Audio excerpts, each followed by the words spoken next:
இப்போ வந்து வெயிட்டு எவ்வளவு போடுறோம், எவ்வளவு இன்க்ரீஸ் பண்ணுறோம், ஸோ எப்போ இன்க்ரீஸ் பண்ணணும், இந்த மாதிரி சில விஷயம் ரொம்ப முக்கியம்.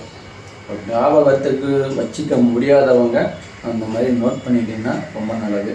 ஸோ 4 வீக் வந்து ஒரு வெயிட்டு, 4 வீக்குக்கு அப்புறம் ஓகே நம்ம அடுத்த வெயிட்டை வந்து ட்ரை பண்ணலாம் அப்படின்னு நினைக்கும்போது ஒவ்வொரு அந்த டைமும் நீங்கள் வெயிட்டை நோட் பண்ணிட்டீங்கன்னா இப்போ நீங்கள் போன டைம் எவ்வளோ போட்டோம் அப்படின்னு அந்த ஒரு அது கொஞ்சம் ஈஸியாக இருக்கும். இல்லைன்னா உங்களுக்கு ஒன்றுமே புரியாது, நேற்று என்ன போட்டோம் இன்றைக்கி என்ன போட்டோம் அப்படின்னு ஒன்றுமே புரியாமல் நீங்கள் பாட்டுக்கு போட்டுக்கிட்டு அந்த ஒரே வெயிட்லேயே சுற்றிட்டு இருக்க மாதிரி இருக்கும்.